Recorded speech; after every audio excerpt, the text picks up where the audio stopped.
baseball needs.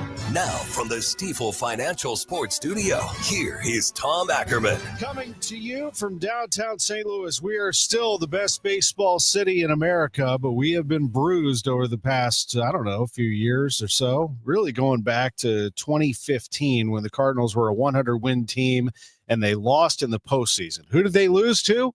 The Chicago Cubs. And in my opinion, that's where it all started to turn, even though the Cardinals made the postseason here and there between 2015 to now. But this last decade, remember, the Cubs beat them in the division series in 2015. 2016, we had to sit here and watch the Chicago Cubs win the World Series while the Cardinals did not make the postseason. Missed it by a few days, but missed it. And then 17, and then 18, sitting through all of that and not winning. And the managerial change, Mike Matheny gets fired, Mike Schilt gets hired. Cardinals win in 2019. We have to, at least they win a series. They beat the Braves. They go and get swept by the Nationals. Remember 2020, of course, we all do. The season is shut down. We have a shortened season.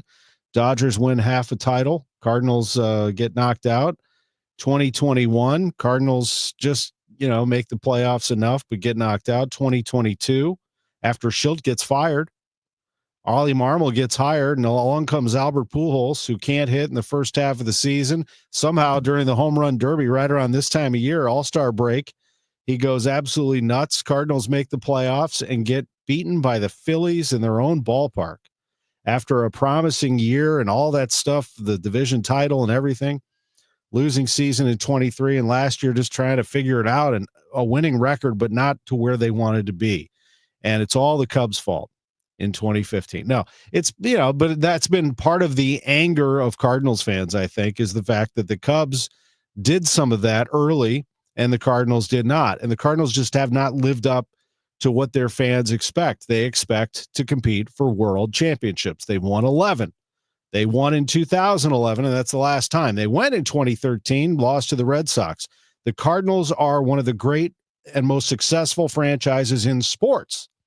And so when you want them to do well, like on July 4th, and you're going to Wrigley Field, or you're watching or listening from home, and you're excited, and the Cardinals are going to make a dent into the Chicago Cubs this time, after splitting the 4-game series in St. Louis, and they get absolutely rocked.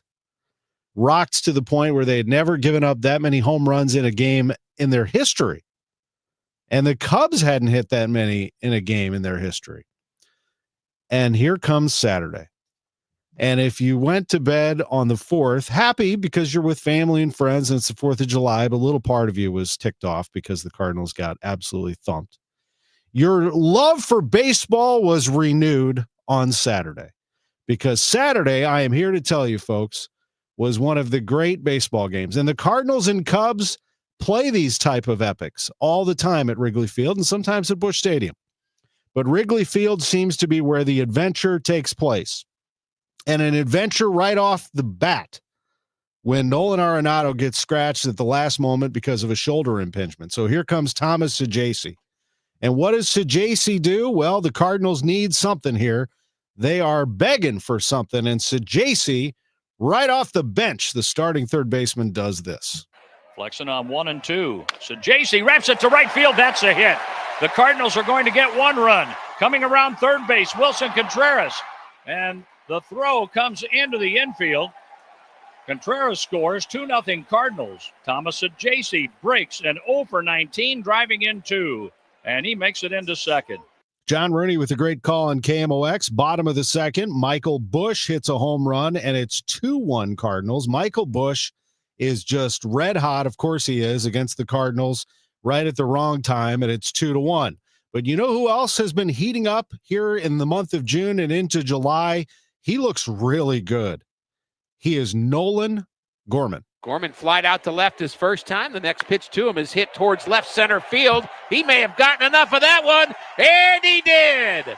Big fly, Nolan Gorman, his 8th of the season, and it's now 3-1 St. Louis. And that's when you knew the Cardinals are in a good place here. If Gorman is hitting a breaking ball like that, and he absolutely walloped to that thing, the Cardinals are going to be in a good spot here. If he plays well, I think their lineup is so much better because of that left-handed power bat.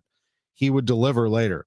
It's 3-1 Cardinals at that point in the top of the fourth. Let's skip ahead to the sixth inning. Matthew Liberatore pitched admirably, but he struggled at the same time. He really labored through his start on a hot day. He just wasn't able to get through innings clean. He ended up walking 4, striking out 4, 2 runs on 4 hits in 5 innings, gave up a home run, but he did what he had to do, and he got through 5, and the Cardinals turned it over to Kyle Leahy in the 6th inning. We're in the bottom of the 6th, Wrigley Field, Cards and Cubs yesterday, and here's how the bottom of the 6th unfolded. This is Kyle Leahy, who actually leads the team in appearances. He has more appearances than Phil Maton. He has more appearances than John King, and he replaces Matthew Liberatore. Right away, Carson Kelly, the former Cardinal, doubles off of him to center. Then Michael Busch singles, so now you got Carson Kelly at third. Then Leahy throws a wild pitch, and that sends Busch to second base, and here comes Nico Hoerner. Second and third, nobody out. Another 2-2 pitch. Hoerner swings, and he loops that one into left center. That is a base hit. The tying run scores over to third. Michael Busch. We're tied at 3. Leahy has given up a run on 3 hits. Yeah, Michael Busch is at third, and then this. From the stretch, the pitch. And a wild pitch. It goes back to the screen. Hayes couldn't catch it. Busch scores. The Cubs lead 4-3. I mean, weren't you saying, here we go? Here we go. It's happening again. Well, the Cardinals somehow get out of that. And how do they get out of it? They do it with a sensational, and I mean sensational, performance by Steven Matz. He jumps in there after Kyle Leahy does what he does and gets a ground out, at least, for Matt Shaw. Matz walks Ian Happ, but then he gets Tucker to fly out. He walks Suzuki, and he gets Pete Crow Armstrong with the bases loaded. He lands a breaking ball on the inner half, and that's what kind of fuels it for him. He throws him 2 consecutive fastballs high and away, and PCA chases them both, and he gets out of that inning. That was a tremendous fist-pumping event there by Steven Matz that might go a little unnoticed, but that could easily, it was 4-3 Cubs, easily could have been 8-3, just like that. But now it's Steven Matz, who's key for this team. And the Cardinals are down 4-3. And then Carson Kelly in the bottom of the 7th. The 1-1 delivery is an off-speed pitch, and that's hammered to left field, and that is out of here. A hanger from Steven Matz, and Carson Kelly did not miss it. The Cubs with their second home run of the game, and they now lead by 2. 5-3 Cubs. And I mean, Matz was so ticked off about that.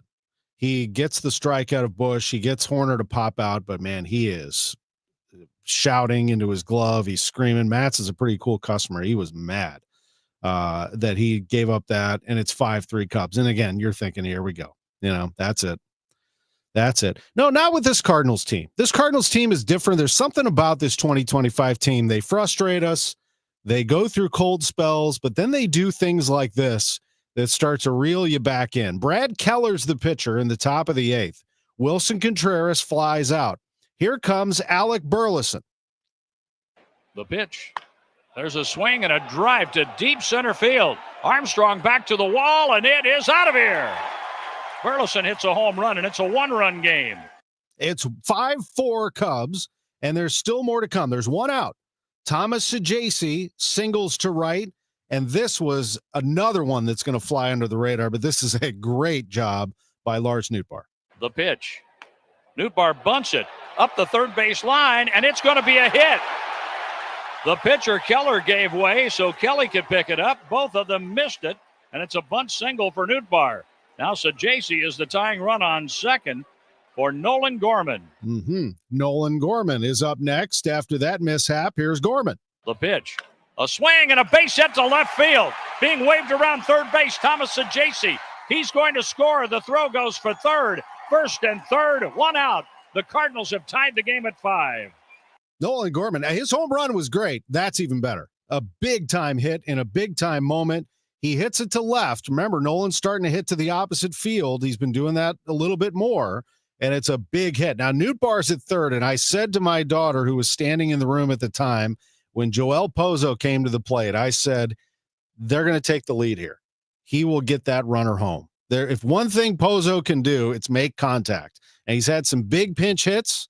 We've seen that. He's had some big plays where he's made contact and gotten the runner home. He rarely strikes out. He gives you a great at bat. He'll come cold off the bench and do it. He's the pinch hitter. Little did we know he would do this. With one out, the pitch, the runner goes from first. There's a long one.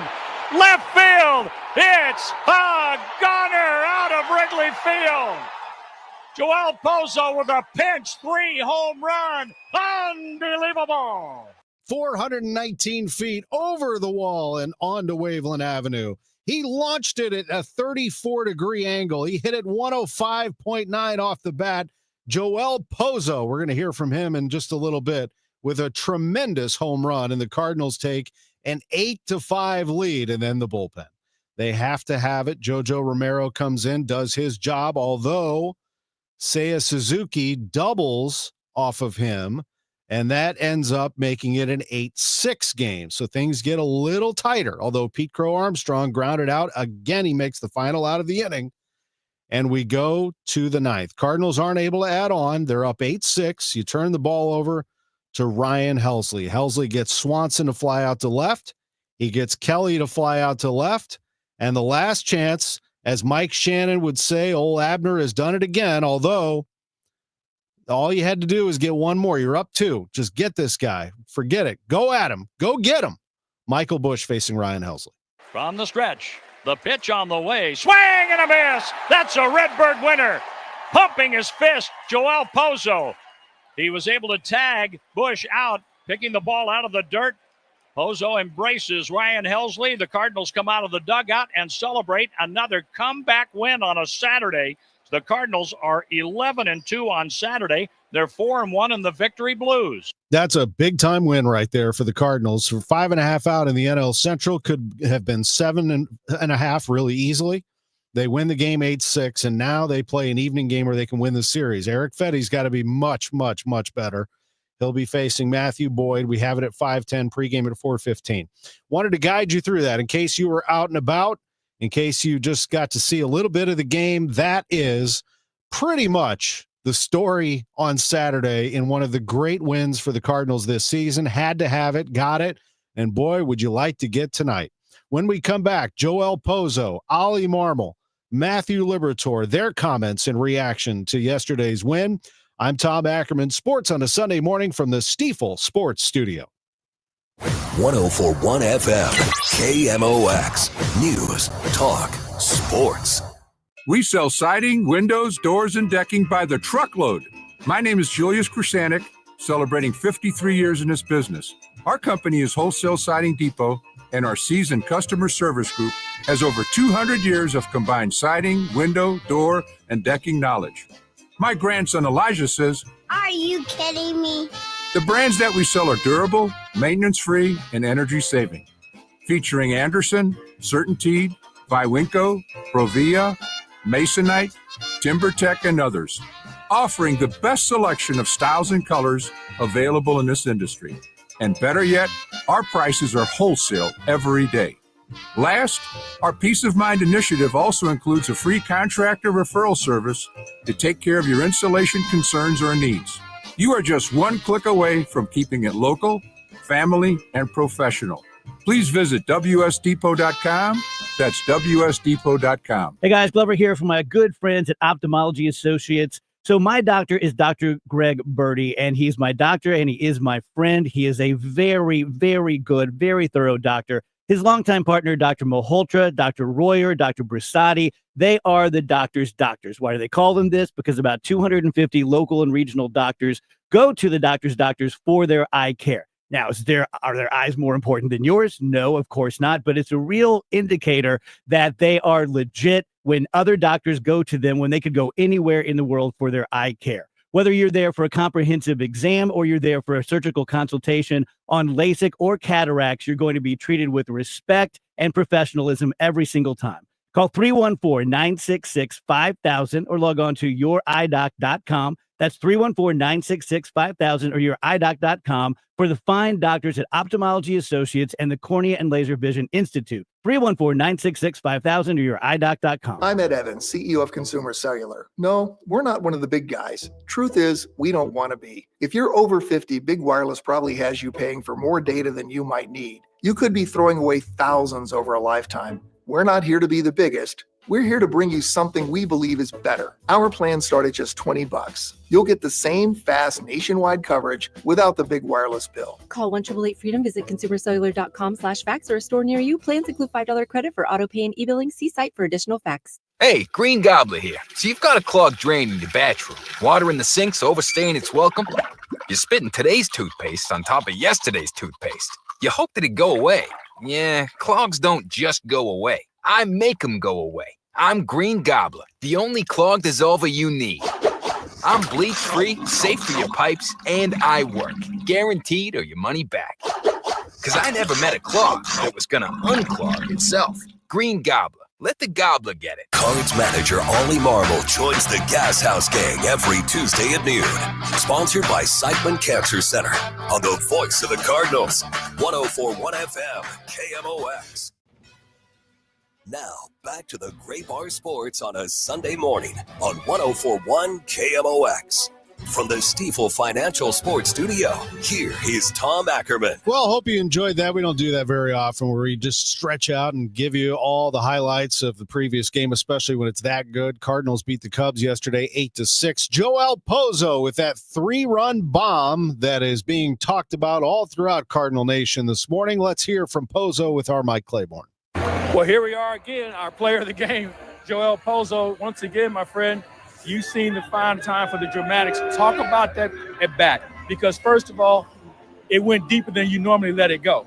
I mean, great pitcher on the mound. He was running hard. I was trying to, get myself calm down. He threw me really good pitches. I was trying to put the ball in play like I always do. Don't do too much, and then trying to put the ball in the air, and then he handed the slider and I hit it. And you hit it a long way. You knew you hit it well as soon as it left the bat. The only key was it going to stay fair? Yeah, I mean, I knew it as soon as I saw the ball where the ball started, and then, celebrate with the team, because, this is a big series for us, and every series is big for us, but, win here in Chicago is special. How much fun are you having right now with your career? I mean, this is the best time of my career so far. I was here in 21, and, it was really good, good experience. But now that, I'm in this team that we're trying to go to the playoff and do what I'm doing is really special for me. And for you, everybody roots for you. Everybody sees when you come out of the dugout with a bat in your hand, something good is going to happen. Walk me through what you were thinking as you were going to the plate, because as you mentioned, this is a pretty good pitcher. I know you saw the scouting report on him, but you obviously needed to make sure you could put it in play. Yeah, I mean, I was trying to do what the game was telling me to do. Man and third and first, don't put the ball on the dirt. Just trying to put it on the air, so I can at least do that sack fly, and then just go to the play and compete and try to do my best. I'm liking these visits, man. It seems like we're doing it at least once a week. Thank you. Nice work today. Thank you. All right, Joel Pozo is our player of the game. I'll take more of those. Thank you, Mike Claiborne, who had a nice interview with Joel Pozo on one of our pregames this week as well. The Cardinals win at 8-6 over the Cubs. The Pozo home run, it was a lot of fun for manager Oliver Marmol on FanDuel Sports Network Midwest. Man, that went a long ways. Great at bat, obviously a big moment, but guy loves to hit, and I love watching him hit. He's done a nice job whenever he's called upon, but that's a big swing. And you look at yesterday's game, we get our teeth kicked in, so you have to come out here and set the tone and respond a certain way. I liked our first inning of being able to throw up a crooked number. You give up the lead, but you don't give in, and you come back with a big swing. So that's exactly what you want today to look like, especially after yesterday. Back to Pozo. He's a guy with limited major league experience, and in key situations, you look at him, and it just looks like another at-bat. It is. He doesn't scare. He loves it. And if you understand a little bit about his history, I mean, he's going to make the most of every moment. And he approaches every single day that way. So I love moments like that for him. That's a big swing and a big series. So there have been 3 or 4 times this year maybe where things weren't going well, things looked bad, but your bunch found a way to dig out of it. What does a win like this say about the resiliency of your team to do it again? Oh, no, we've talked about it. Our group does a nice job of just showing up and figuring out how do we win today. And we've gone through stretches that have been good. We've gone through stretches that have sucked, to be quite honest. But being able to attack the day for what it is and not pay attention to what the past looks like is important. This is a young group who's hungry, and they're going to get after it regardless of what's going on. And they continue to show that. But today's a perfect example, especially, yesterday was a tough day. So to come out today and set the tone was important. Pozo worked that count full and then got a pitch down the middle. And he didn't miss when it's down the middle. No, he doesn't miss. It doesn't matter if you bounce it. Gosh, I love that, obviously, for the moment itself, but for Pozo, and then, just seeing the dugout erupt was awesome. Nobody didn't get some calls. Didn't look like they had his best up with the battle. How did you view his? Exactly that. He battled. He didn't give in. There's some guys he didn't want to give in to, so it led to a couple walks, but for the most part, made pitches when he needed, even starting in the first. He had a lot of traffic, but navigated it well. Didn't get ahead as much as he would have liked, but still competed. Yeah. Gorman going opposite for a home run and going the other way for a base hit. How big were his at-bats? Those were huge. Those are professional at-bats, and kind of the next step for him is being able to do that. Not only the homers, but for him to take his single the other way there is a big part of that inning. The Newt bunt, we kind of manufactured that a little bit until Pozo comes up and drives the baseball. As you said, the emotional swings in this game, you grind out and they come back and take the lead. And it looked like you weren't going to get Michael Busch out. He had 7 straight hits. I feel you.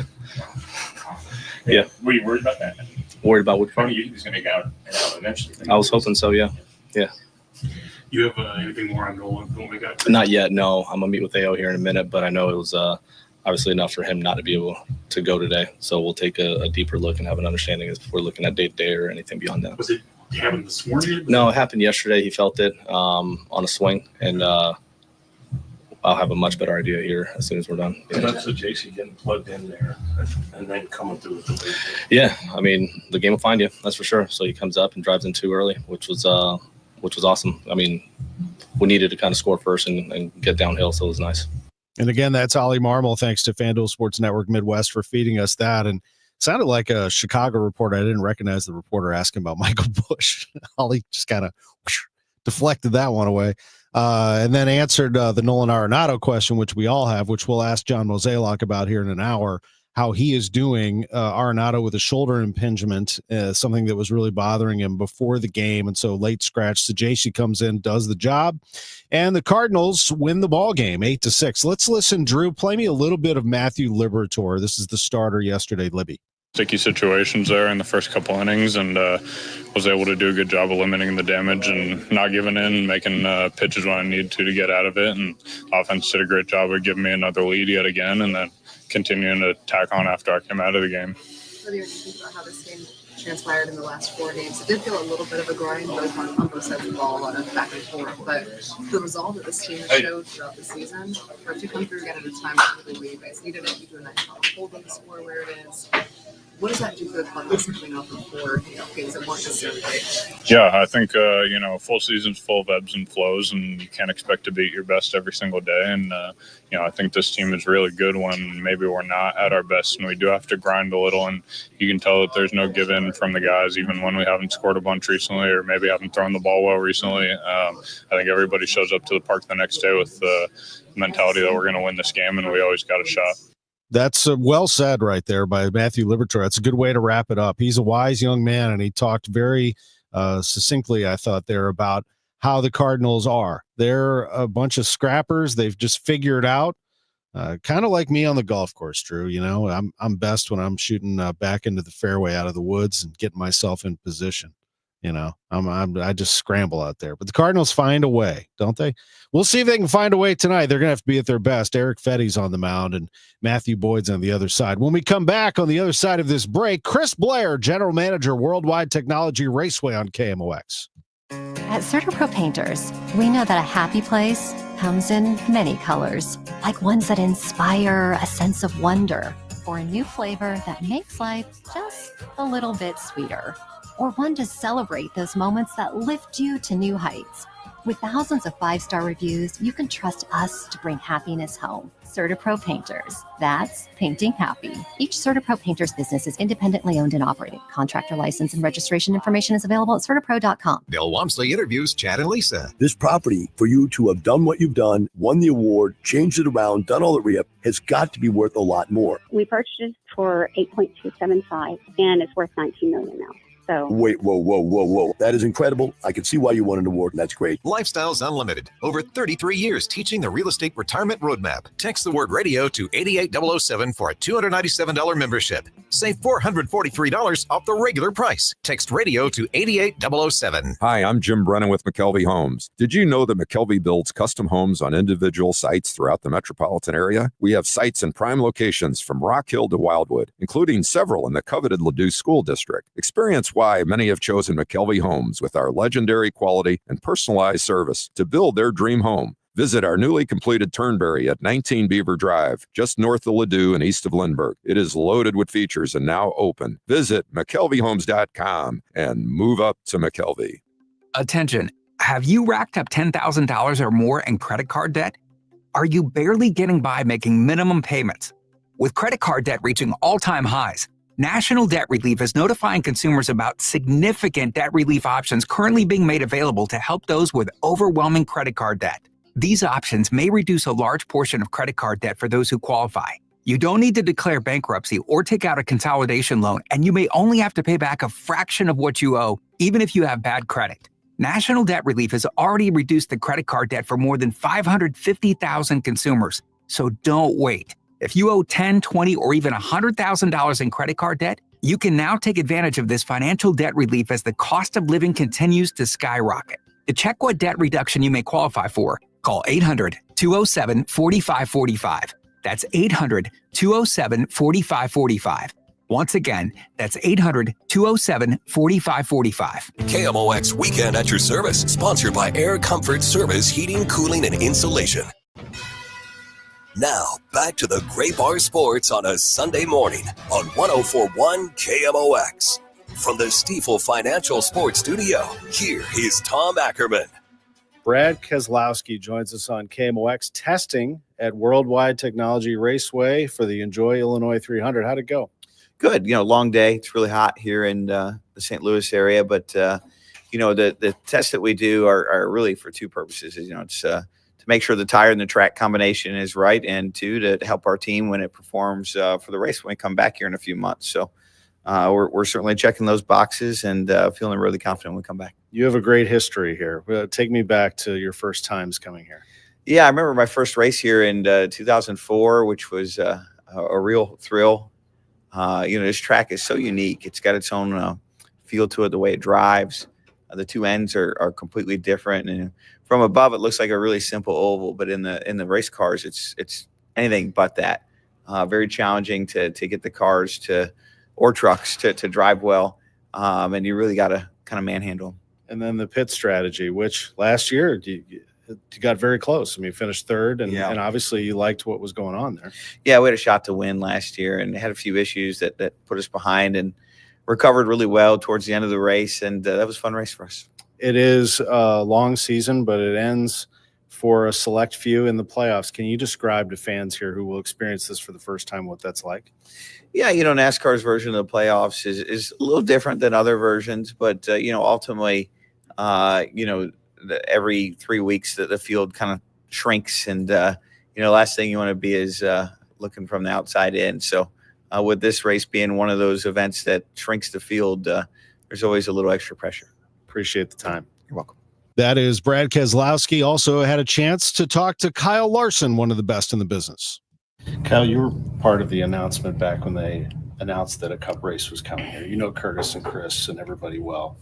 Can you describe how far they've come, the momentum that they've built here?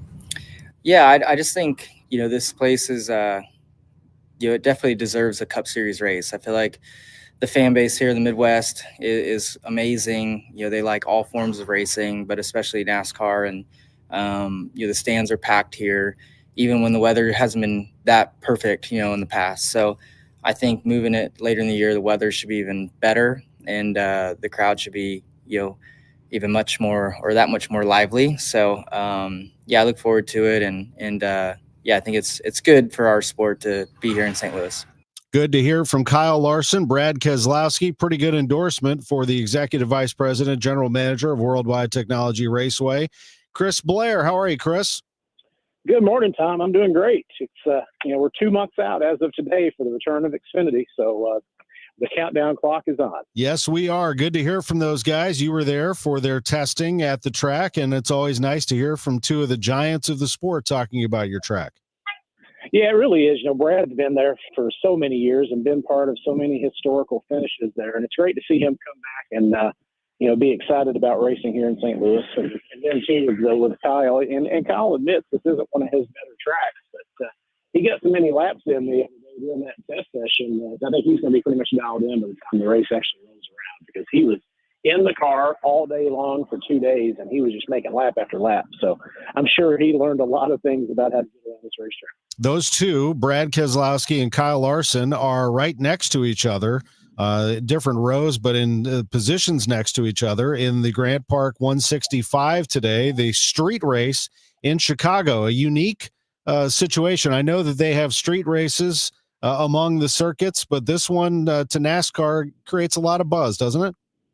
It sure does, and it's really it kind of put NASCAR on more of a global stage when you start to see it just showcased their versatility. That's been one of the things that people for so long thought you had to have that brick and mortar racetrack that you're all there all year round. And then you take a look at what NASCAR did at the Clash at the Coliseum, when they transformed the LA Coliseum into a racetrack, and what they're doing with this street race. And then there's lots of rumors going around that there might be some other street races in the future as things bounce around. So I think it's good for the sport. That way they can kind of plant their flag in certain cities and really be able to do some things really special. And you might be even somewhere down the road see a combo race between a couple of those series like NASCAR and IndyCar or something like that. Yeah, that'd be fun. I think it's good for the sport. And it's good for the Midwest too. If we keep building this fan base, now with 2 races in the state of Illinois, that can only help things as we get more and more people ingrained in NASCAR. That's right. The Enjoy Illinois 300, your race is 2 months away, September 7th at Worldwide Technology Raceway, Madison, Illinois, right here in the St. Louis area. In Chicago, I was listening to Denny Hamlin's press conference, and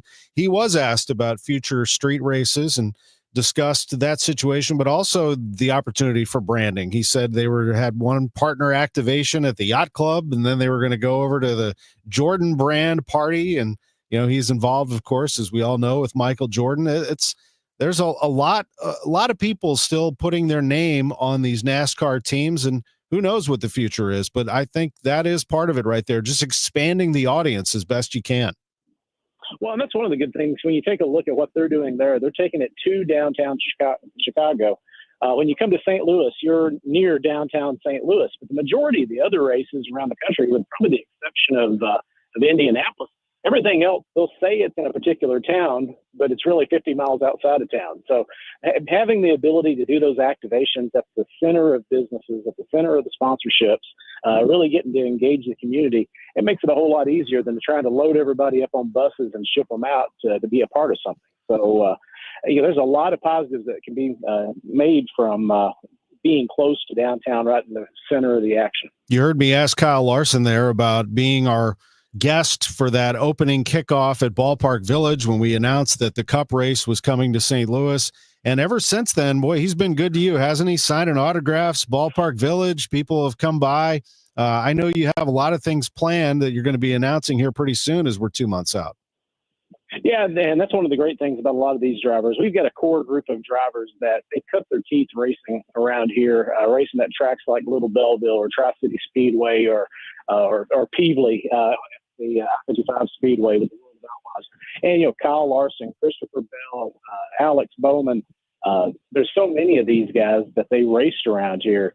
Tyler Reddick, he actually lived in southern Illinois when he was racing dirt late models a few years ago. So this is home for a lot of those guys, and they want to be able to reconnect with that fan base that made them what they are. And that's one of the reasons they love coming here, is because we also, we're race fans too, and we love those short tracks, and we try to engage with all those fans. That's something some of the other tracks haven't done. And so those drivers love helping us out and hopping in and participating in all those different activities. That is going to be a playoff race in St. Louis. Can I hear from your perspective what the importance to fans who might not realize why this is so heightened now and having a playoff race in St. Louis and what that means for the drivers. Well, if you're, for the common or for the casual fan or the person who's just new to NASCAR, if you were to come to our race in June of last year, everybody, when they were racing in that race, they knew that they had several other chances. I think they still had 9 other chances after our race to earn their spot in the playoffs. Well, what happens when you make it to the playoff rounds, every 3 races, they're cutting somebody out of the mix. It's basically either win or go home. So it takes that intensity level. It's kind of like what you see in the month of September with baseball. If the team still has a chance, they're making all those bold moves and the dive moves and everything they've got to do to get to that next level. And it's the same way with NASCAR. You're basically taking that intensity level and cranking it to 11 because you got to be able to go fast or go home. And that's basically the situation it puts them in.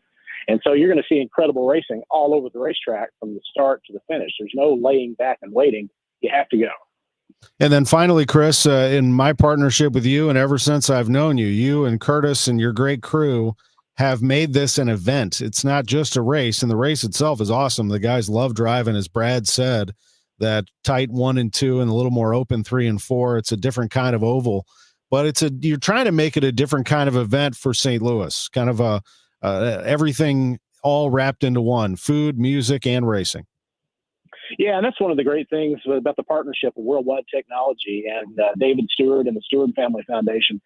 David saw this event as an opportunity to really showcase the area. So they came up with the Confluence Music Festival.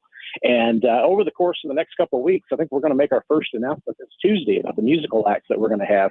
The last couple of years, we've had about 30 acts on 5 different stages throughout the weekend. So we've got that and so many other engagement pieces with Worldwide Technology and with some of our other sponsors where fans can really get that immersive experience in the fan zone and things like that. So we really have, people saw what we did here, and you're starting to see that in some of the other places. They're taking some of the ideas. We've become the test lab for a lot of other events, and they're turning this into this festival atmosphere.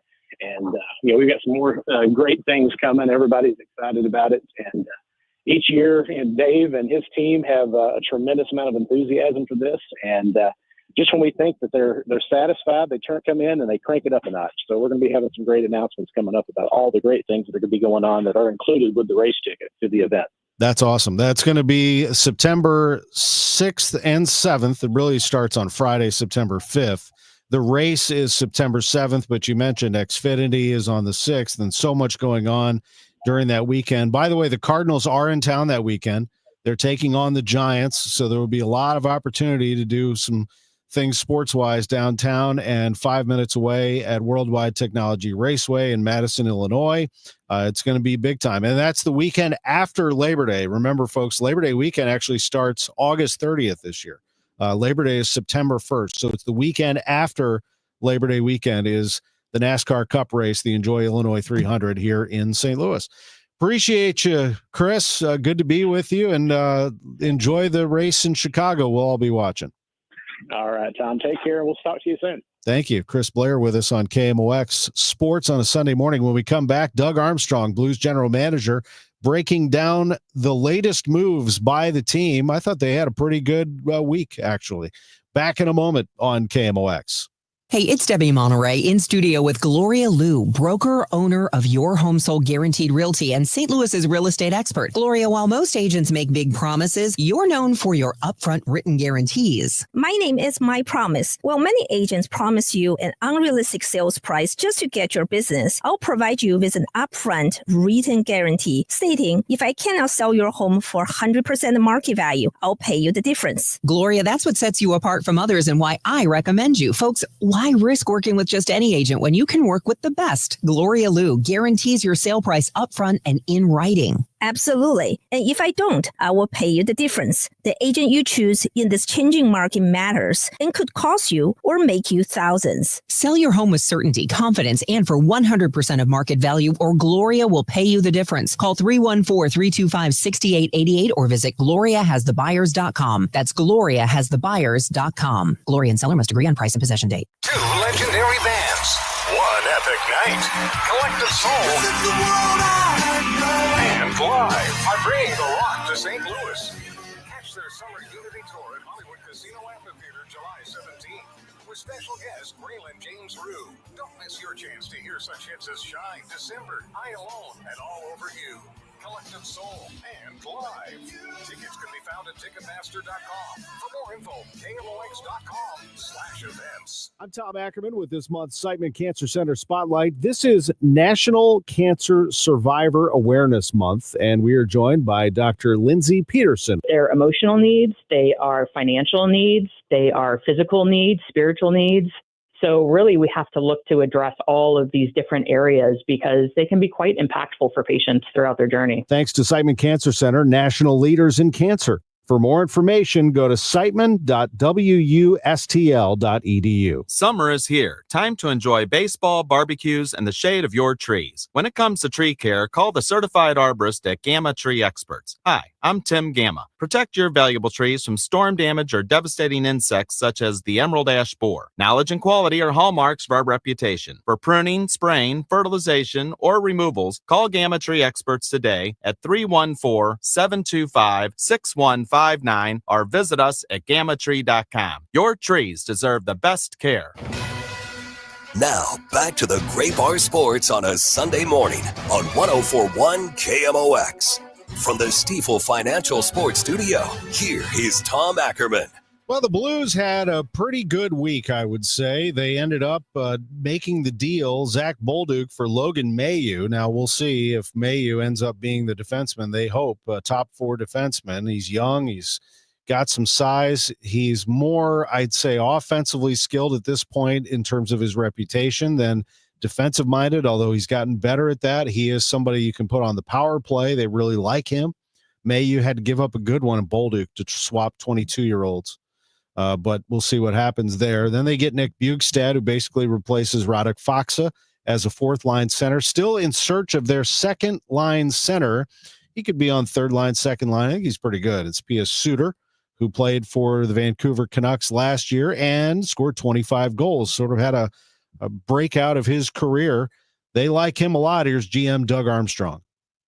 Just his versatility. I think, he had obviously a very good offensive year, his best goal scoring year, but we think that he can come in here and provide us depth at the center ice position. He and Bjugstad certainly change our center ice complexion, have five natural centers now with Shen there and Sonny. So there's going to be some options, and it's always easier to move a centerman over to the wing than a wing to center. So we like our depth there, and we think he can either play with Holloway and Kyra if that's what the coach wants to do, or he's very versatile and it's going to give us some options and coach some options during training camp. Was he somebody you've been looking at for a while, or did it develop pretty quickly here?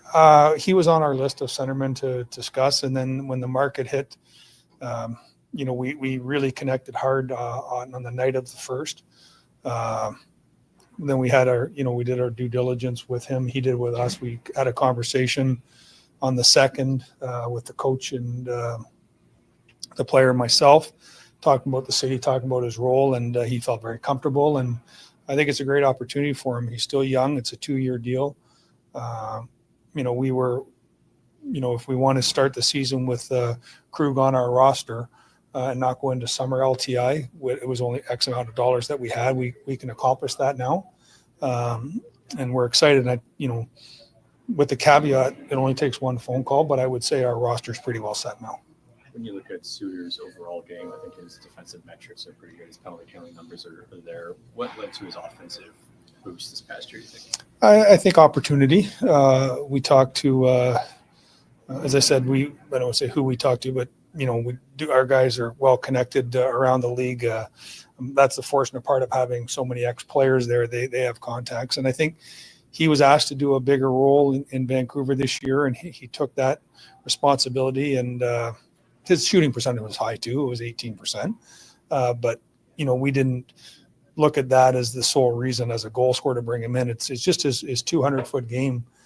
He's going to give us options, and our penalty killing hasn't been where it needs to be, and he's another certainly strong option now to lead that group.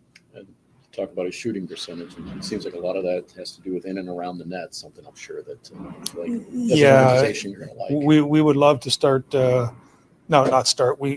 Good teams win battles in front of their net and the opposition's net. That's where the grime is worked out, and he's willing to go there. And on the back end, bringing in Mayu, we're a little bit thicker and bigger back there too. And so we're just trying to get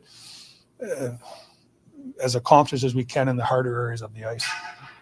When free agency opens, he was probably one of the top 2 centers on the market there. I think a lot of people probably expected maybe a longer term, maybe bigger cap hit.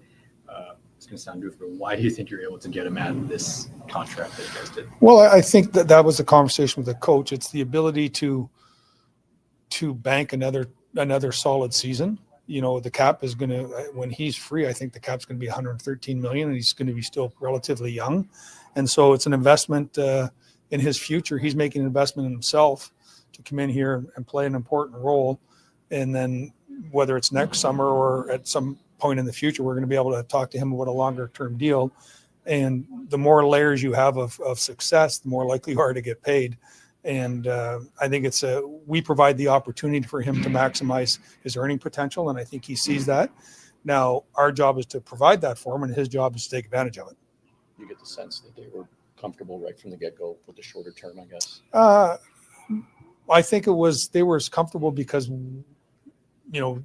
at the dollar value that we could offer, it didn't make an economic sense for him to go long term with the cap going up. And what we think his ability is to improve. And centermen it's a hard, as you see, that market is thin. Whatever the market is on next year's free agents, I guarantee you they won't all be there. So again, we're happy to get our center ice in position, and I think it's going to be great for a player like Dvorsky. He can come in now as if he's having trouble in the middle of the ice. He can start on our team as a wing. We don't have to force feed him into an area. And then over time, he'll take over one of those jobs. And, there's going to be great competition. He certainly has the opportunity to come in and make our team. When I say our team is set, you look at our roster now, the number of players that we have are 23 players. But what's sort of lost on it is if Stenberg or Stancil or Pekarik or Dean or Dvorsky, obviously I've talked about, come in, it's actually a savings for us if we put them on our team and send someone to the minors, because we get around $1.1 million in relief. So it's not the owner likes having those guys in the minors. That's one thing, but from a team perspective, there's going to be great competition, and what we don't have to do is rush those players. Sort of when I look at this from 30,000 feet, this is the year of the young defenseman. Young meaning not experienced defenseman.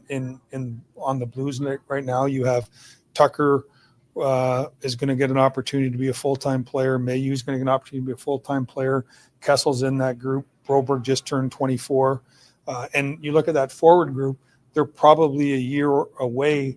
When you have all those guys, you have Stenberg, Stancil, Pekarik, Dvorsky really at 20 all turning pro. We're going to let them have the opportunity to get their foundation and footing under them. Now, if they come in and take a job, great. But I would say next year at this time, there's going to be a great opportunity to input a lot of younger forwards. And again, I do believe that getting that foundation is so important for the player and the organization than force feeding him into an area where maybe they can't have success. And I think we protected ourselves from having to do that while allowing them the right to come in and take a job. With Letty, we saw him get claimed by San Jose. So just wanted to ask what went into putting them on waivers in the first place yesterday. Well, it was just it became a numbers game. One of the things too is the coach who selects who goes over the boards is a big Tucker fan. He's a big Tucker fan. He thought that that's an element that our team, when he's on the ice, when he's playing, we're harder to play against. And I think as a group, he likes that. So if he was going to take that slot in our six, it made sense to name that opportunity. Now, there's risk involved with that, obviously. Nick's an experienced player, has had a very good career. Will go to San Jose and do very well. But you have to create space if you want to give ice time away, and that was one way to do that. Did you try to work out a trade there? Yeah, we did. not just St. Louis, but no player has put on waivers without everyone knowing what's, that we have our inner circle. You have a pretty good feel of where everyone's at. And I contacted the teams that his preferred destination to go to. And at the end of the day, the best course of action was waivers. Always great insight from Doug Armstrong, the Blues general manager, talking about Nick Leddy right there, who was placed on waivers, snapped up by the San Jose Sharks. So the Blues save $4 million in cap space there. When we come back, the man who runs the Cardinals baseball operations, John Mozeliak, he has a trade deadline coming up soon. The Cardinals have a game coming up soon. 5:10 start, 4:15 pregame. Next hour, Lutz Pfannenstiel, the sporting director for St. Louis City SC at 11:15. John Mozeliak at 11:30. Bernie Miklasz at 11:45. This is Sports on a Sunday Morning with producer Drew Young. I'm Tom Ackerman from the Stiefel Sports Studio. Dive into adventure this summer at the St. Louis Aquarium's Summer of the Shark. Get face to fin with some of the ocean's most awe-inspiring creatures in shark-themed exhibits, jaw-dropping displays, and interactive experiences for the whole family. Whether you're a fin-tastic fan or just curious, there's hands-on fun and fascinating facts around every corner at the St. Louis Aquarium. Don't miss your chance to make a splash. Plan your visit today at STLouisUnionStation.com. That's STLouisUnionStation.com. KMOX and 97.1 FM Talk are proud to support the first ever Brendan Donovan Charity Clay Shoot, happening Thursday, August 7th at Stratfelden Farms Club in Weldon Spring. Join Cardinal standout Brendan Donovan, teammates, and local celebrities for a day of clay shooting and community, all to benefit Team Red, White, and Blue and their mission to support veterans' health and wellness. Sponsorships and shooter spots are going fast. Visit teamrwb.org/Donovan now to sign up. Show your support and make a difference for those who have served. Hey Max, you look absolutely dashing in that purple tie.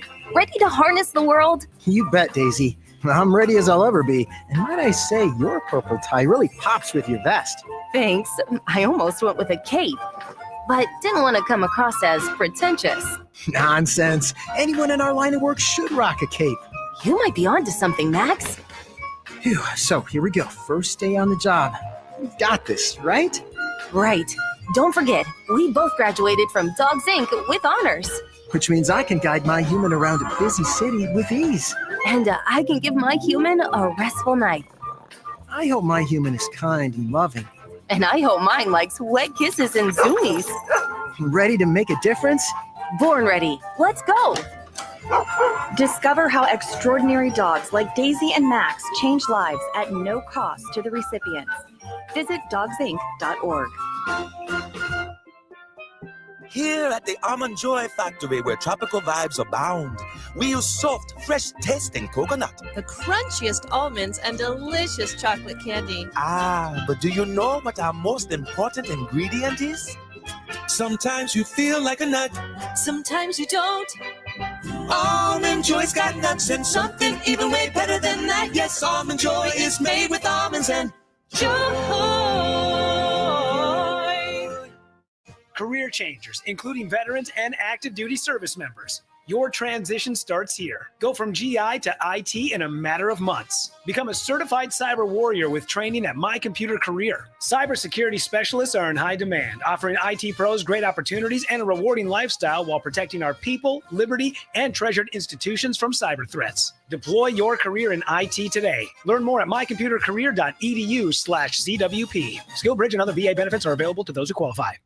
News, talk, cards. KMOX AM St. Louis, KMOX FM Hazelwood. Always live on the free Odyssey app.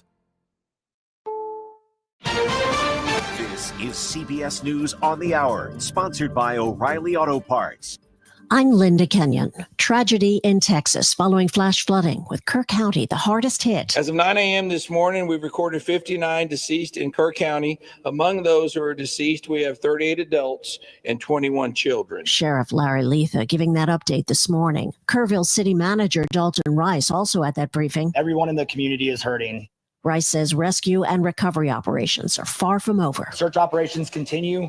Starting about 0600 this morning, we started putting boots on the ground. We have increased our number of personnel that are navigating the really challenging shores along the bank line, but we are continuing to make progress from west to east as we continue operations. President Trump has signed a major disaster declaration for Kerr County, Texas. Tropical storm Chantal is bringing heavy rains across parts of the Carolinas. Meteorologist Allison Santarelli is with the Weather Prediction Center. This area has been pretty dry as of late, so we're not expecting any major or widespread flash flooding issues, but certainly looking at an elevated risk for flooding and flash flooding, and certainly localized impacts in some locations. The storm made landfall early today and is moving inland. President Trump's pause in trade tariffs will end this week. The head of the National Economic Council says the pause was meant to give time for negotiations. On trade, there's going to be quite a bit of news this week, and I think the headline of the news is that there are going to be deals that are finalized. There are a whole number that Jameson Greer has negotiated with foreign governments. And then there are going to be letters that are sent to countries saying, here's how we think it ought to go, because the deals aren't advanced enough. Kevin Hassett on CBS's Face the Nation. 8 men deported from the United States in May and held under guard for weeks at an American military base in the African nation of Djibouti are now in South Sudan.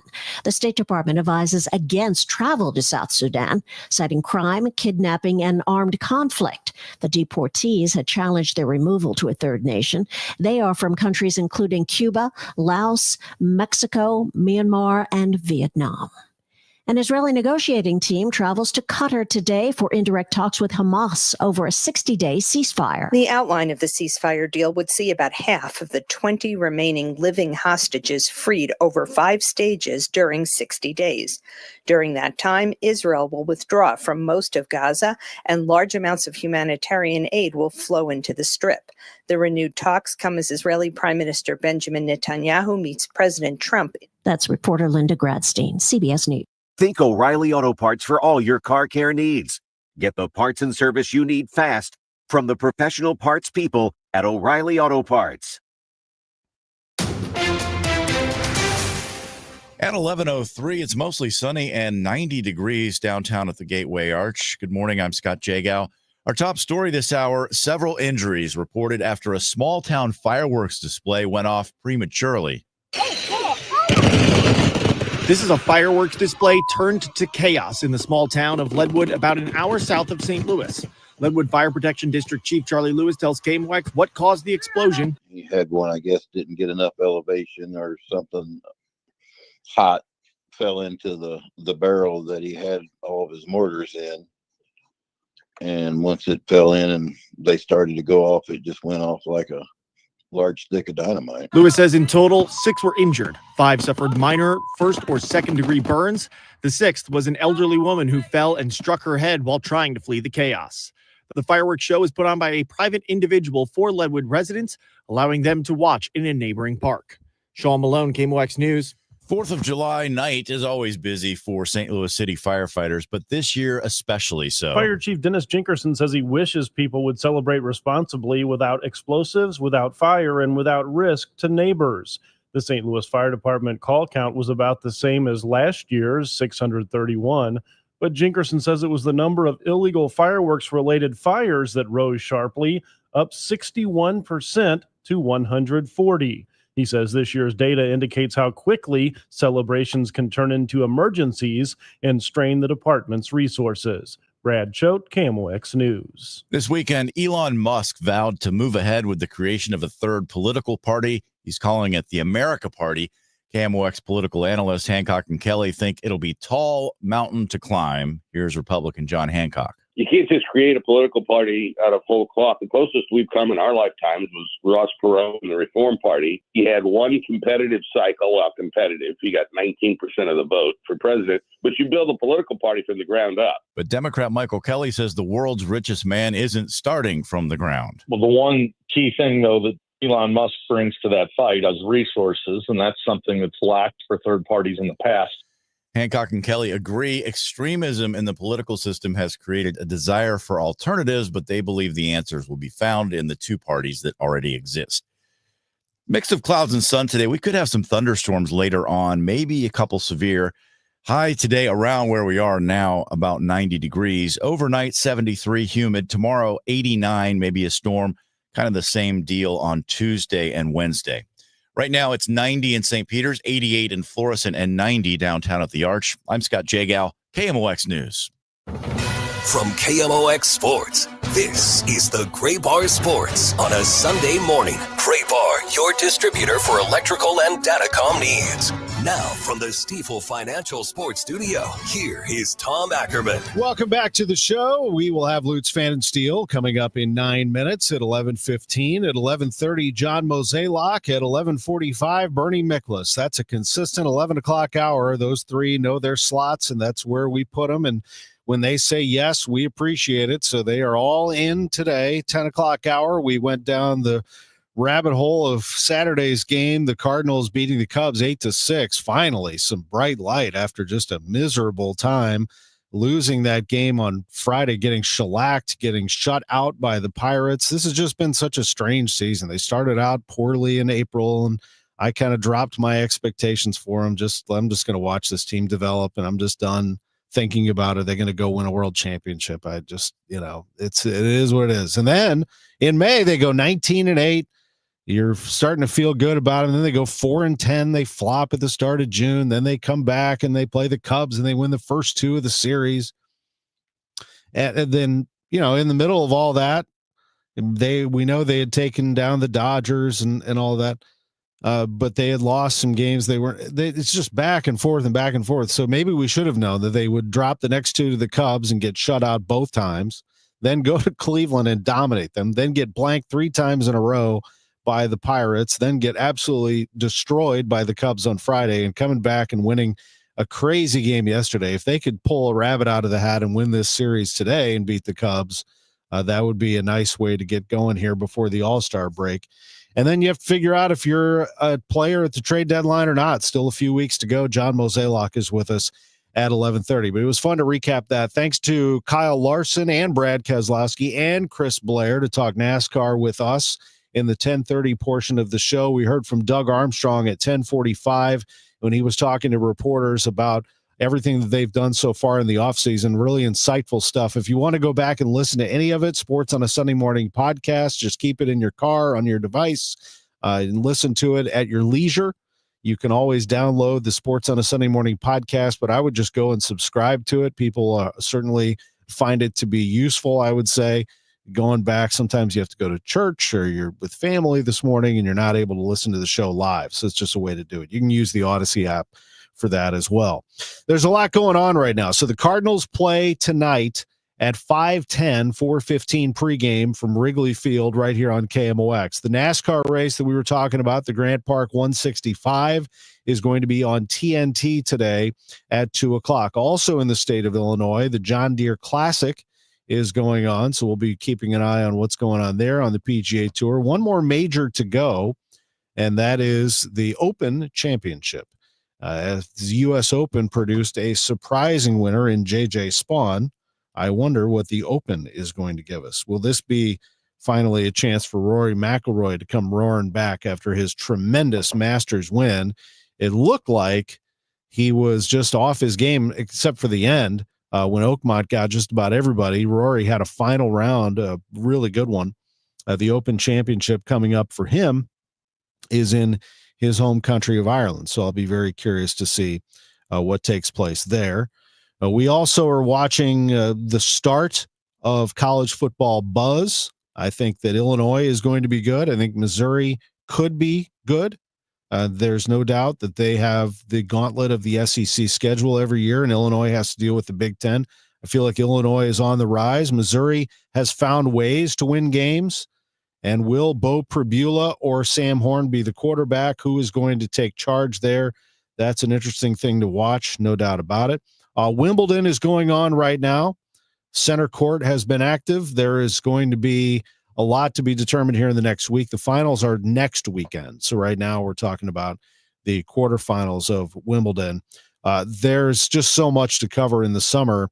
and soon the NFL will get their training camps going and all that good stuff goes on. So it's a fun time of year, but baseball kind of dominates right now.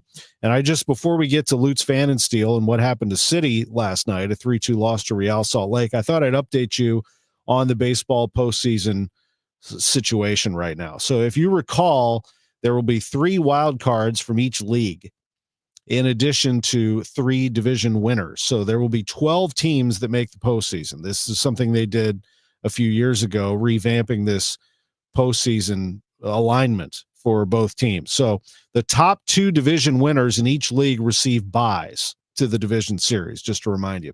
The other 4 teams in each league play a best of 3 wild card series. The higher seed will host all 3 games. So the lesser of the division winners, so right now that team would be the Phillies. They would host a wild card team and host all 3 games in a best of 3. And then the number 1 wild card team would host the number 2 wild card team, which is Milwaukee. So the Mets would host Milwaukee for all 3. And then the Phillies would host the number 3 wild card. And that currently is a 3-way tie between the Padres, the Giants, and the Cardinals. Now, if I'm the Cardinals, I don't want to get involved in all that. I want to win the division. Don't get into a situation where you got to battle all these teams for a wild card spot. They're a long way from that right now. They're 5.5 out. There's still a big climb to make here, and you got to beat the Cubs today to at least get yourself to 4.5 and start to have a chance at that.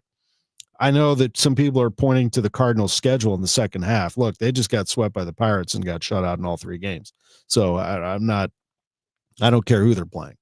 They seem to play well sometimes against the good teams and sometimes not so well against the bad teams. So I have no clue. This Cardinals team has just been one of those strange seasons. So let's not go there. Let's just hope that the Cardinals can figure out ways to win series. They've been kind of wobbly here, but they have found a way yesterday to win a ball game, and they're going to have to do the same today. Are they built to be a division champion? You know, if their rotation isn't where it needs to be, then no. Then right now they have 3 starters and 2 that are really struggling, and one of them's going tonight. So this is Eric Fetty's chance to try to turn things around. The NL East, I mentioned the Phillies lead the Mets by a half game. Everybody else is out of it. Marlins, Braves, Nationals, you can forget about it. They're all done. Marlins are 7 games under 500. The Braves are 10 games under 500. What a terrible season for them. Washington is out of it as well. In the West, the Dodgers are dominating right now. They're 8 games in front of the Padres and the Giants, who look to be vying for a wild card spot along with either the Phillies or Mets. And I mentioned the Brewers, Cubs, Cardinals in the NL Central. The American League East, you know who's leading that right now and just cruising right now? The Toronto Blue Jays. They have a 3-game lead on the Yankees. The Blue Jays have won 7 in a row.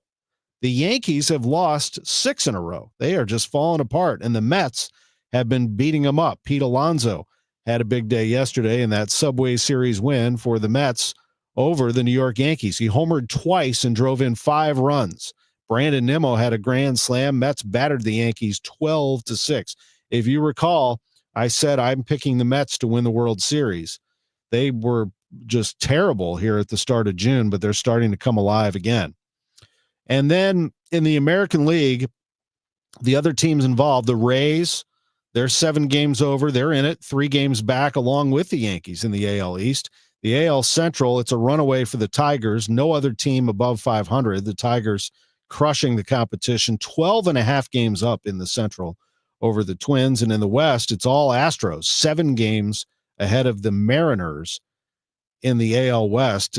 They've emerged as one of the best teams in baseball, the Houston Astros, after a rocky start. The American League wildcard situation has the Yankees and Rays owning the top 2 spots, with Seattle currently sitting in spot number 3.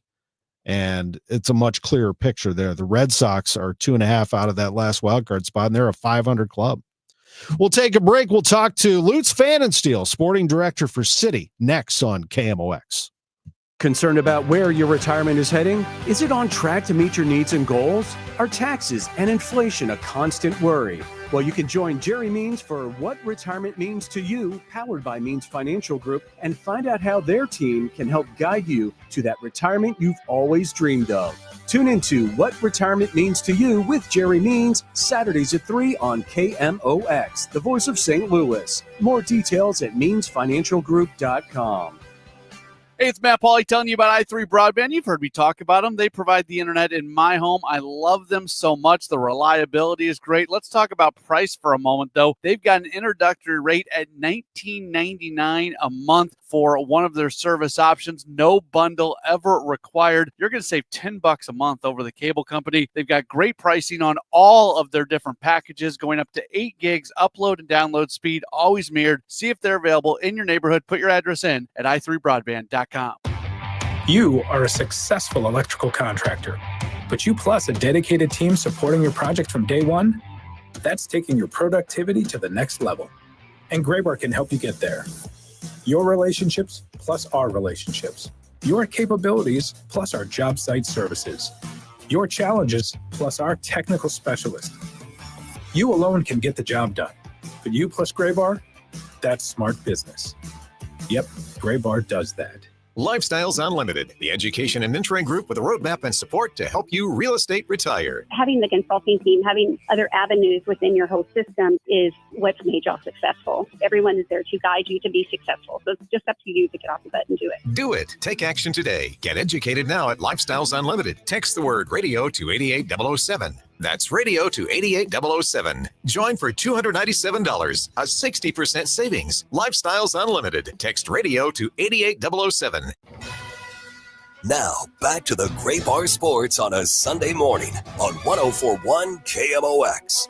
From the Stifel Financial Sports Studio, here is Tom Ackerman. Welcome back. We are joined by the sporting director for St. Louis City SC, and that's Lutz Pfannenstiel. His team lost to Real Salt Lake in a wild game last night. Final score was 3-2. Good morning, Lutz, and thanks as always for the visit.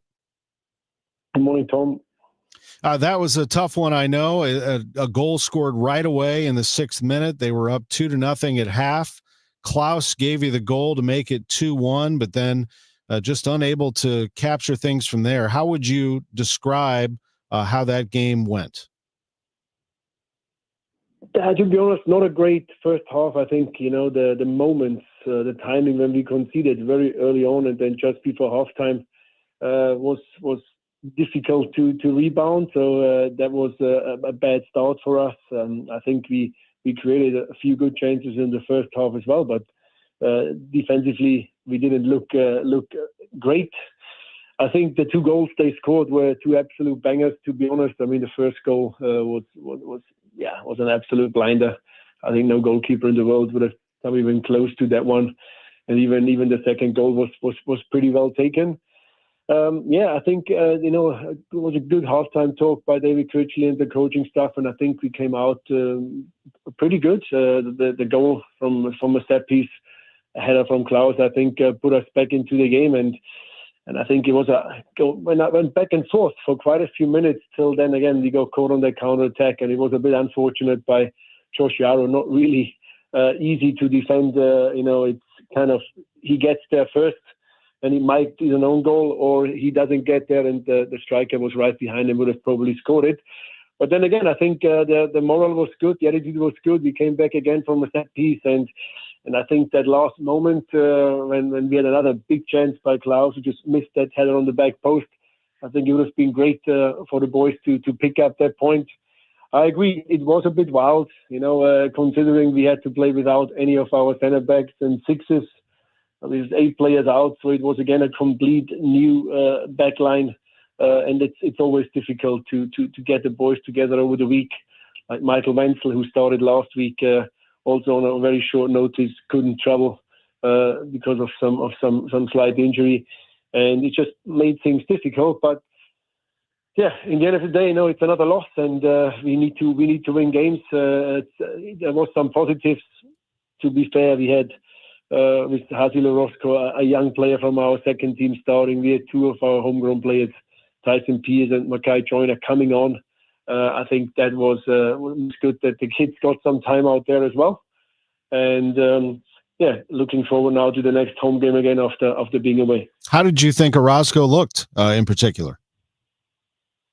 I think he looked well. It was for him a special game. being a homegrown player for Salt Lake. So having his debut for us in a place where he played all his academy and also some second team and first team games. So he defended well. He's not a left back. He's a center back or maybe a right back or maybe a six. I think it was his second game in his life. He had to play as a left back, but I think he handled it really well and scoring a goal, which was, well, I mean, a bit of an accident, but still he was the one who scored it from that set piece. Definitely gave him a good debut. City 2's got some talent, doesn't it? I mean, they're going to play tonight in Salt Lake. They're on a 6-game winning streak, Lutz, second place in the MLS Next Pro standings. Yeah, I think we are first in the Western Conference. You know, 7th win in a row possible tonight against Real Monarchs, which is I would say a decent team. But I think you know, we really appreciate the job John Hackworth have done there so far to come in. Doing his job as a technical director, helping him now with the transfer window and coaching this team as well. So a big thank you there to John Hackworth. I mean, he knows the team well, he knows the boys well, but also Dale Shilley who stepped up to help us, and Sean Reynolds from the academy. So it was the typical domino effect. You know, when David Critchley moved up with Baggio to coach the first team, we need to cover. And I think we wanted to do it internally. And I think the boys doing a great job on the field, but the new set coaching staff also really managing them really, really well. Is there something to the start of the games that you don't like? Are you seeing a trend there, or do you like the chances that are being created by your team more so in one half than the other? Are you seeing any trends that are bothering you, or some things that you like in that regard? Well, if you would ask me 3 weeks ago, I would have been bothered that we concede really late. You know, or we concede immediately after scoring. That was a trend which we had since last year to get that minutes in, to focus, to keep the result the way it is.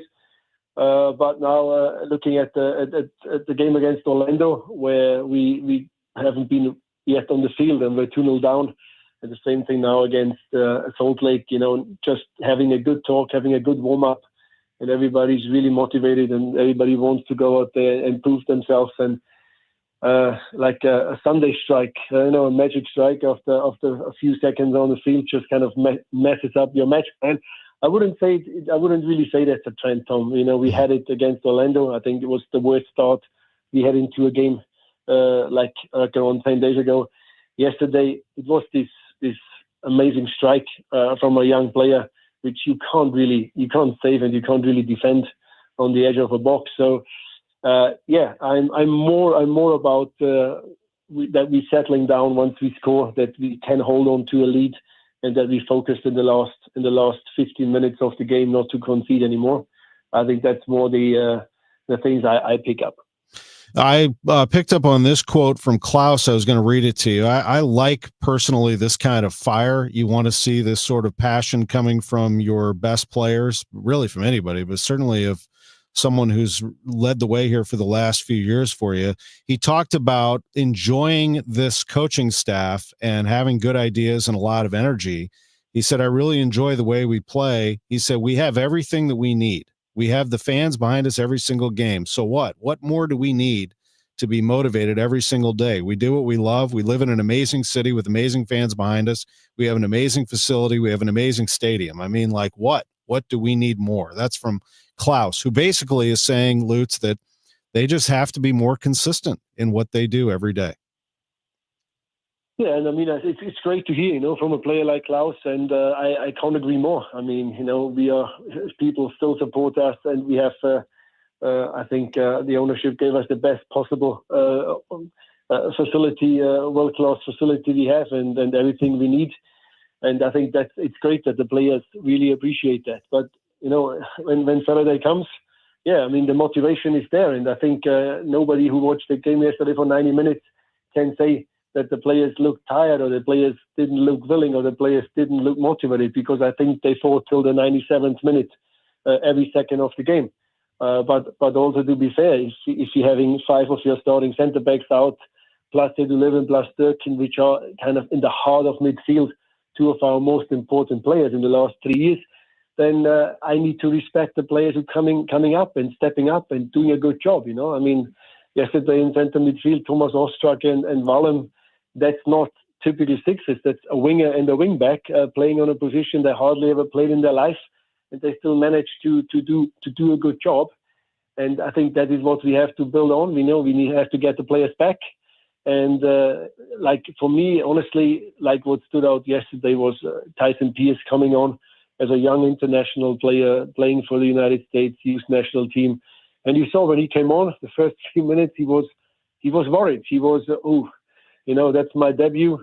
And then as more balls he got into his feet and as more comfortable he got, he showed what he can do. And that's a player I see here. That's the future for the club. I see him having a big future here with us. Same as Mackay, a player with so much promising talent, so much speed, and so much goal scoring ability in the second team. That's what stood out for me yesterday.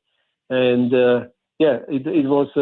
We should have, looking at the data, looking at the chances, looking at the opportunities we had, we should have picked something up. But I'm really proud about the boys who came there, who stood up, who fought, and the young boys who have taken the opportunity to represent the club in the city.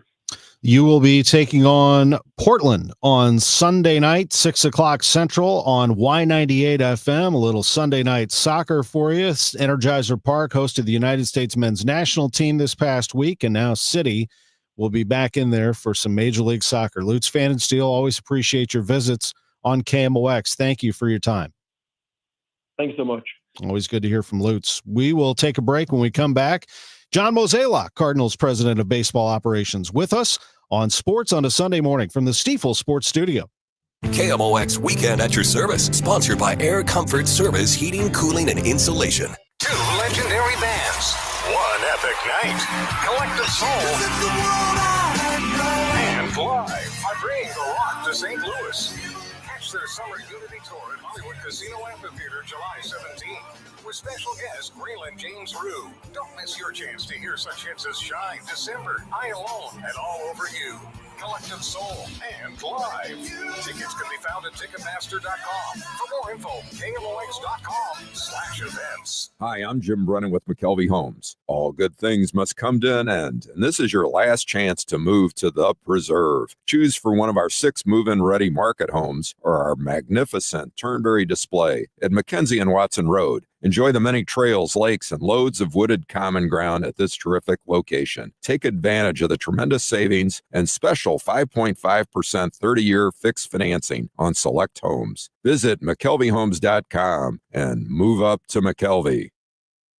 Chesterfield Fence and Deck. The sign you have the very best is Chesterfield Fence and Deck. ChesterfieldFence.com.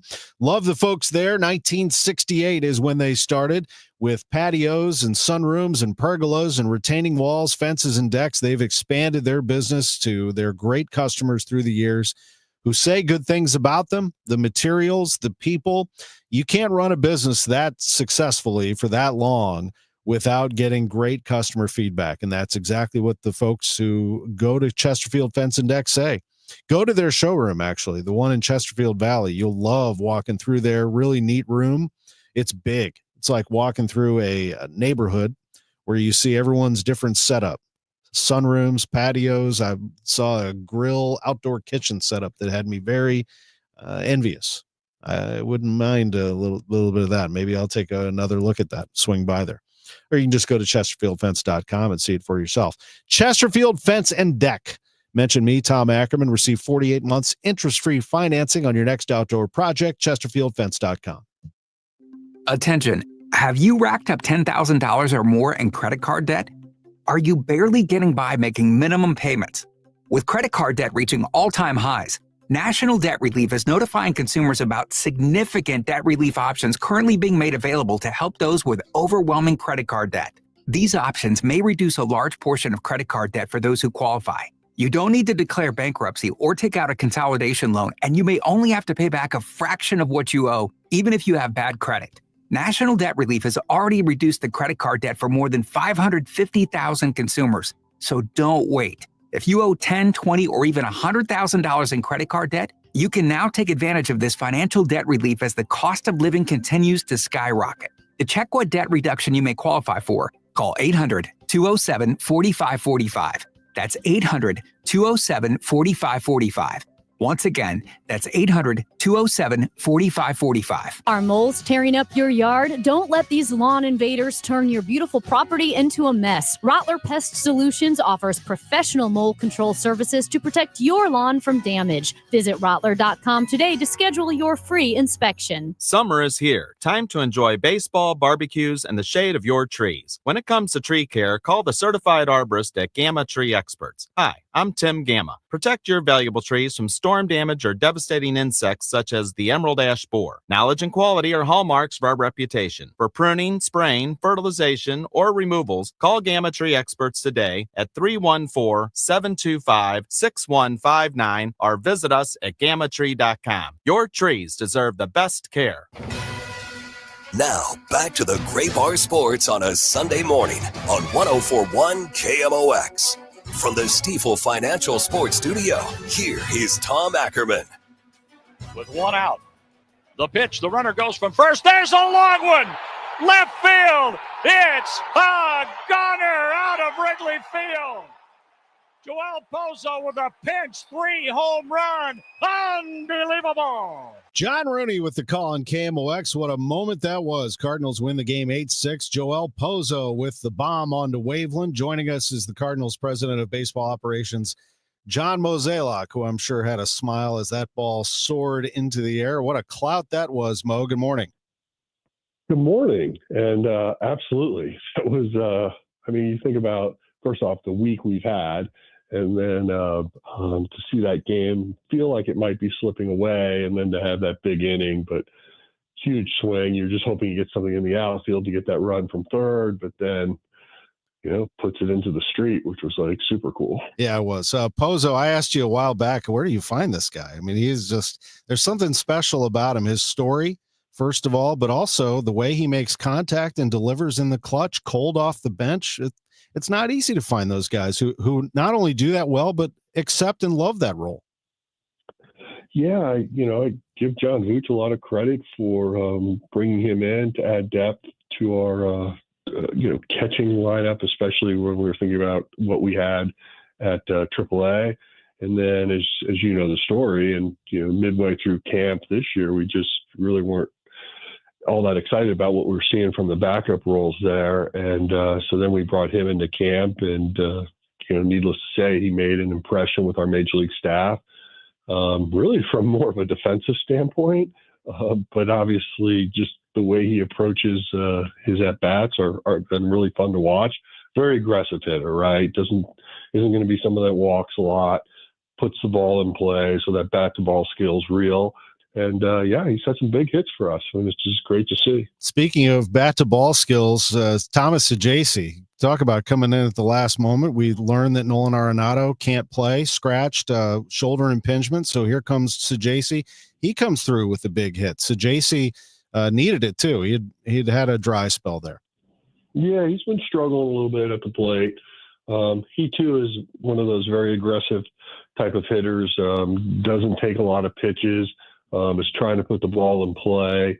But sometimes, you got to learn to be a little more selective, learn where your zones are, and then take advantage of it. But, young player, I do think one of the things that kind of went unnoticed yesterday was that play he made at home, which was, obviously they still scored a couple runs that inning, but had he not made that play, that could have been pretty costly. So defensively, he did a really nice job for us too. So great to see. Agree with you 100%. He plays that position. I actually sent a text to a couple of our colleagues here that, boy, he plays a good third base. Really does. Good decisions.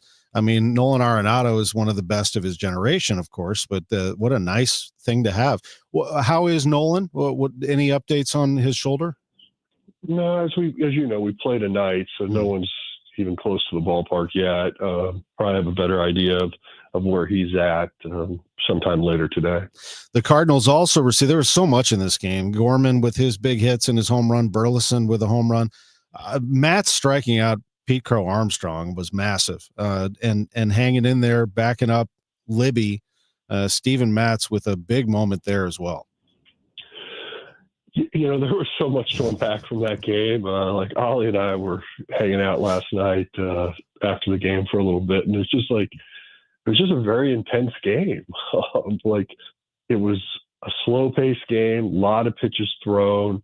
I really think you got to give a lot of credit to Donovan's first at bat, which kind of set the tone for that inning, and we saw a lot of pitches that inning, and it ended up being one of those kind of games that there was just traffic on the bases almost every inning when the Cubs are up. And so it was stressful, but to get the win was awesome. And, you take what you can get from that. And in baseball, it's an interesting business, right? Like, Friday couldn't have been more depressing, and Saturday was awesome, and you got to turn the page and play today. No, you're right. Game tonight at 5:10, Eric Fetty will pitch. Miles Miklasz pitched that game on Friday. And, you mentioned it earlier this week, the week that you had, it was just one of those difficult weeks going anywhere and getting shut out, going to Pittsburgh and losing all three by shutout. Just when you look back at that, is that just baseball happening? How do you review what is going on there? I think, you don't have to be all that high baseball IQ to understand, just never really got the big hits, right? Mm-hmm. You think about how you score in this game, and we saw it Friday, right? A lot of solo home runs for the Cubs, but usually you say to yourself, you're not going to get beat if you give up solo home runs. But if you give up a bunch of them, yeah, it's painful. But back to Pittsburgh real quick. It's just we had some opportunities, could never break through, and I think that's just part of 162. It's rare to get shut out 3 games in a row, but it does happen, and there's not really anything so much you learn from it or glean from it. It's just, you got to find ways to have productive at-bats when you have those opportunities, because if you miss them, they tend to bite you. I look at your rotation, and of course, you're going to sit there and review it and say, what can you do to change the rotation? I'm not sure how many options you really have. I mean, you have McGreevy, but it kind of is what it is at this point. You just have to fight through it. Well, yes.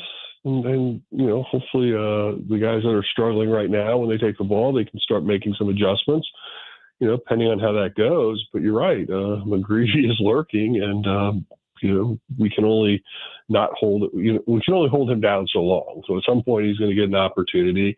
Hopefully, tonight Fetty gives us a chance to win this game, keeps us in it. And he makes some adjustments because he's had some struggles of late. But, definitely he and Michaels have struggled with their last few starts. And, hopefully we can see better from both of them. And then the question that everybody has is, what does this team do at the trade deadline? Still to be determined, I would imagine. These still have a few weeks to go here before you can make that call, just to see where you are in terms of contention. I mean, if you get to that point, if you are a contender, let's say you're right in the mix, do you feel like you have the resources to make the move that you want? Yeah, the big question really is going to be what's the move? Mm-hmm. So, I think we have to be a little patient, see how this plays out. But, I hope we have a, very strong month of July, and we have some tough decisions to make when it comes to July 31st. So in the meantime, it's, obviously coming off a tough week, big win last night, try to make the most of it today. It'd be great to get a win tonight, and then, we'll just see where we go. But, overall, you got to like the vibe we see from this club. They compete, and hopefully we can keep building on it. What's the latest on Jordan Walker and what you're seeing in his development and return? I mean, the big thing for him is just getting his timing back. Missed a lot of time. It was an awkward injury that he had, not something that's really common with us. And, just when you're not able to swing the bat for a while, it's tough to get that timing back when you get thrown into it. So we're trying to take some baby steps with him, but this is an important week for him, and hopefully he can make the most of it. And obviously, Ivan Herrera, it's just tough to watch him go through another injury because he was one of your best hitters. Anything new on Ivan? No, not really. Again, it's one of those weird things. If we didn't know what the MRI said, he'd probably be playing, but we know what the MRI said. And so you got to be a little cautious in pushing him too quickly. But, I know he's feeling good, and I imagine when all of you guys see him at the ballpark this week, he's going to be getting pretty antsy to go out on a rehab, and I would imagine that's not too far away. Best of luck tonight at Wrigley. Always an adventure. Well, hopefully you can come out on the front end of it like you did yesterday in a crazy baseball game at Wrigley. We appreciate you. All right, thanks, Tommy. Good to hear from John Mozeliak, Cardinals president of baseball operations. What a season this has been. We'll see. They could come away a series winner tonight after what we saw Friday. And as Mo said, there were parts of that game yesterday. It looked like it was slipping away. They found a way. Comeback wins. That's what this Cardinals team has been about, partly. Also, just some bumps in the road, and here they are, 5.5 out. Break, come back. Bernie Miklasz and I get into it. We talk some Cardinal baseball next on KMOX. It doesn't take a lot to make a big difference. That's why we've teamed up with Jerry Kelly Heating and Cooling to bring you 100 acts of kindness. For the next 6 months, the Chris and Amy Show is challenging you to spread kindness in simple, meaningful ways. No big budget needed. Write a thank you note, help a neighbor, surprise someone with a smile. It all counts. Let's prove that kindness is contagious. Share your acts with us by using hashtag 100KindActs. Because a little kindness goes a long way. Hey, Green Gobbler here. So you've got a clogged drain in your bathroom. Water in the sink's overstaying its welcome. You're spitting today's toothpaste on top of yesterday's toothpaste. You hope that it go away. Yeah, clogs don't just go away. I make them go away. I'm Green Gobbler, the only clog dissolver you need. I'm bleach-free, safe for your pipes, and I work. Guaranteed or your money back. Because I never met a clog that was going to unclog itself. Green Gobbler. Let the gobbler get it. I'm Ed Evans, CEO of Consumer Cellular. No, we're not one of the big guys. Truth is, we don't want to be. If you're over 50, Big Wireless probably has you paying for more data than you might need. You could be throwing away thousands over a lifetime. We're not here to be the biggest. We're here to bring you something we believe is better. Our plans start at just $20. You'll get the same fast nationwide coverage without the big wireless bill. Call 1-888-FREEDOM, visit consumercellular.com/facts or a store near you. Plans include $5 credit for auto pay and e-billing. See site for additional facts. I'm Tom Ackerman with this month's Siteman Cancer Center Spotlight. This is National Cancer Survivor Awareness Month, and we are joined by Dr. Lindsay Peterson. And the program at Siteman Cancer Center is always evolving to address the needs of all of our patients. And so we want to know, what patients need, what we can do for them, and we want to make sure that we're providing those different resources for them. Thanks to Siteman Cancer Center, national leaders in cancer. For more information, go to siteman.wustl.edu. Lanny went to college and racked up huge debt. A little bit over $100,000. For a degree he couldn't use? Now what? I had a friend that went to my computer career. They even helped him get hired immediately after graduation. One of the things I love about IT is that you can work from anywhere you want. You could become an IT pro in just months, including cybersecurity and the basics of AI with zero experience at mycomputercareer.edu. It worked for me, and I know it can work for you. This is one student's experience. Individual results vary.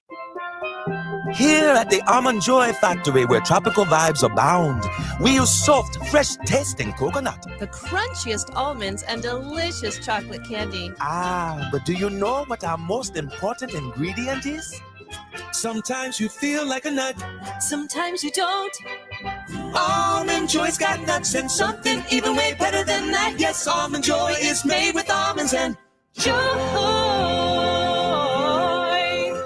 Dive into adventure this summer at the St. Louis Aquarium's Summer of the Shark. Get face to fin with some of the ocean's most awe-inspiring creatures in shark-themed exhibits, jaw-dropping displays, and interactive experiences for the whole family. Whether you're a fin-tastic fan or just curious, there's hands-on fun and fascinating facts around every corner at the St. Louis Aquarium. Don't miss your chance to make a splash. Plan your visit today at STLouisUnionStation.com. That's STLouisUnionStation.com. When you retire, the paycheck from your job will likely stop. But here's what won't stop: bills, taxes, and medical issues. Sure, there's Social Security, but that may not be enough. Steve All and his team at the All Financial Group can show you potential ways to develop a new stream of income that can last as long as you live. Kind of like having your own personal pension. You won't have to worry about whether the market is up or down or who's sitting in the White House. You can spend your time instead on the things that matter, like family, friends, and doing the things you never had time to do before. Call Steve All today at 636-230-8824. That's 636-230-8824 and schedule a custom income review at no charge. Or find us online at yourmoneymattersstl.com. Investment advisory products and services made available through Impact Partnership Wealth, LLC, IPW, a registered investment advisor. Neither the firm nor its agents or representatives may give tax or legal advice. When it comes to baseball in St. Louis, there's one station that's all in. KMOX. At noon, it's the Gas House Gang. Let's talk some baseball. Smart, unfiltered conversation with real baseball minds. At 5, the Redbird Rush Hour delivers sharp insight, fresh takes, and the latest from inside the clubhouse. Now the pitch. And when it's game time, we bring you every single pitch, all season long. It's a gunner! Others talk sports. We live Cardinals baseball. 104.1 FM, KMOX. The Bernie Miklasz Report on KMOX is sponsored by Saliga Heating and Cooling, a Daikin comfort dealer. Now, back to the Gray Bar Sports on a Sunday morning on 104.1 KMOX. From the Stifel Financial Sports Studio, here is Tom Ackerman. Hello to Andrew Price. Hi back, Andrew. He was saying hello on our comment stream. Andrew is one of the greats from UCP Heartland. We love Andrew, one of our best supporters, no doubt about it. The Wingdings, support that. It's on September 9th at Chaffetz Arena this year. It's gotten so big that wing contest that Chaffetz is now holding it on September 9th to benefit UCP Heartland. Hello, Bernie Miklasz. How are you doing on this fine Sunday? I'm doing great. It's been a fun weekend and looking forward to doing this with you and looking forward to watching the Cardinals tonight. And sports. Yeah, man, absolutely. I just was chatting with John Mozeliak. A lot of our conversation was about that crazy game yesterday. That was nuts. Cardinals got it done. Yeah, Pozo's unreal. If you look at him, and I heard the question he asked Mo about, it's not easy to find guys who just come off the bench at any time and hit. You know, he comes out of the dugout swinging. You know, and just to put a quick number on it, when he enters the game as a substitute, that includes pinch hitting. He's 8 for 15. That's a 533 average. That's just crazy. You know, I mean, you don't have bench guys who do that, right? What a great find it was by John Mozeliak and the Cardinals front office, because Pozo has been amazing. And I just wonder going forward, and I'm not in any way advocating, well, he ought to be the number one catcher. But I do think Pages has great defensive value. Pozo's fine defensively. And I think that it might warrant getting him in the lineup a couple of times a week, especially if there's a left-hander going, because he crushes left-handed pitching too. Yeah, there's no doubt about it. I think it's going to be interesting to see how this lineup, when healthy, can string together some great at bats, because it was just bizarre to get shut out by the Pirates. And I look, I got it. They're hot and all that stuff, and the Cardinals are tired and they're missing players. It's still, I mean, it was just bizarre. I just couldn't believe it. Yeah, and the thing of it is, it's pretty easy to trace why. I mean, first of all, they faced two really great starting pitchers, in Skeens and Keller, but they all intents and purposes, they really didn't have Contreras during the series, except for 4 at-bats. They didn't have Arenado in the series, and he's of course got the bad finger, now the shoulder.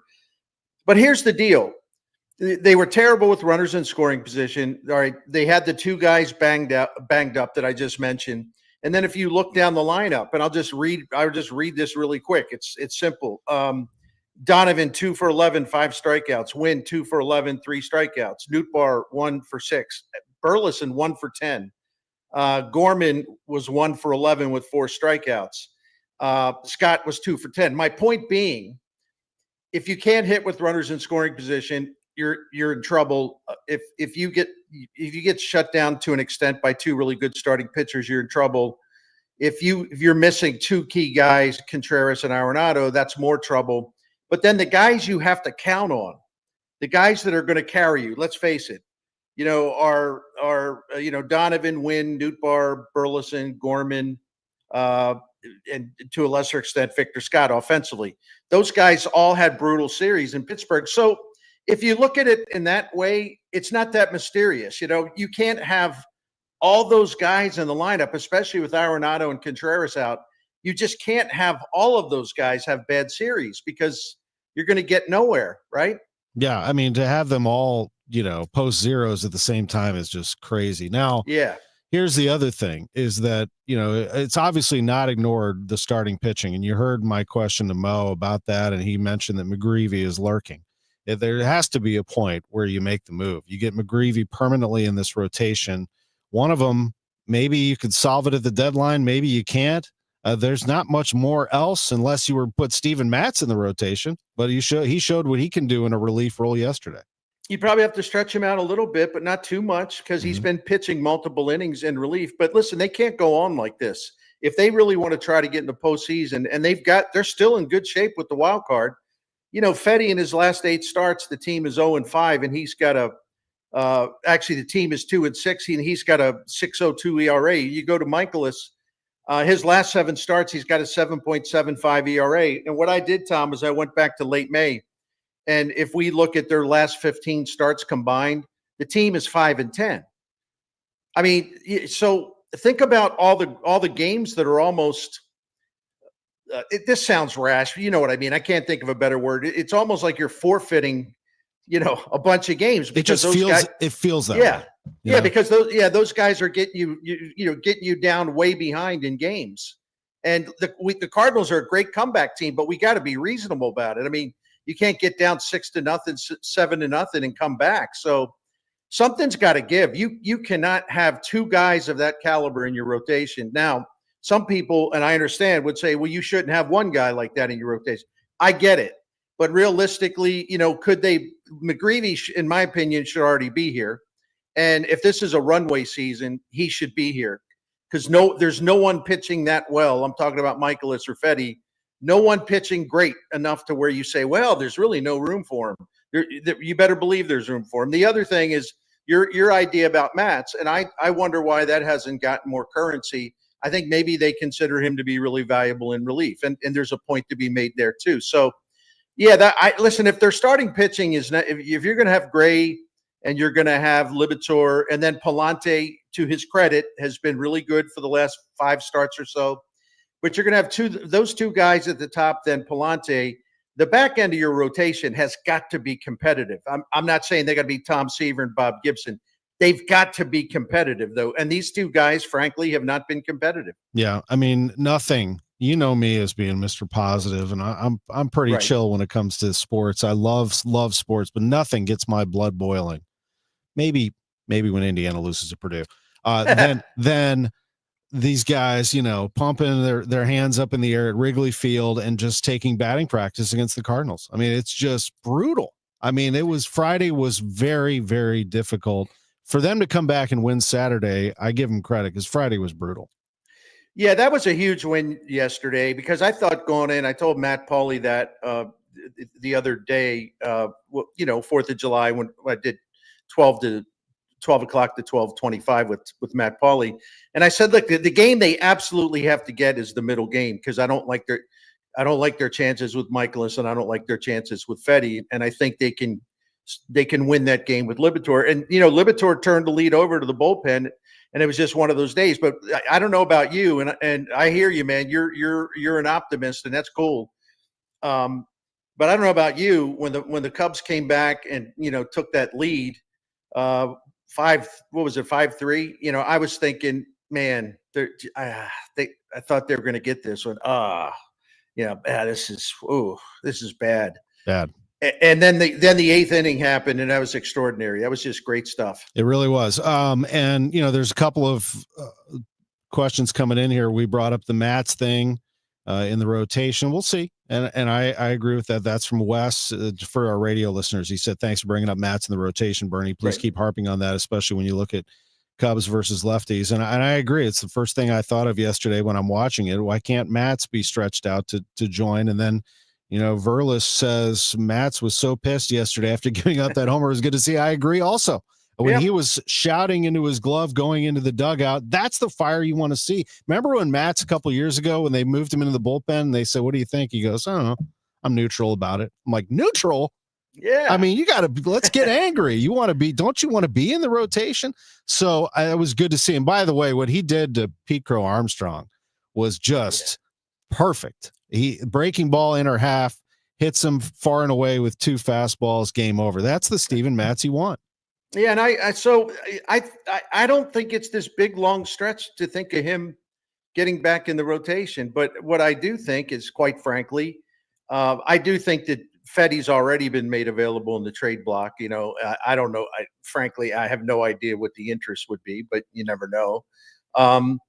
And I could be wrong about this. I just don't see John Mozeliak designating Miles Miklasz for assignment. I could be wrong about it, but we know their policy. We know how they do these things. My point is, however, if your team is close enough, if your team stays in this, how could you, in good faith, continue to send these 2 guys out there to take a beating? 2/5 of your rotation. I don't see how you can do it. Like, what's the point of all this, right? Yeah, it's tough. And the other thing with a guy like Miklasz, and I'm sorry, he makes $17 million, right? It's not like by designating Miklasz for assignment, you're going to save money. That money's already gone. It's guaranteed. You're paying him anyway, right? Yeah. So there's no savings to be realized by DFAing him, right? So I don't get it. So there are times I just simply don't understand it. About a minute to go. Some other things that you'll be watching for tonight, Bernie, top of your mind.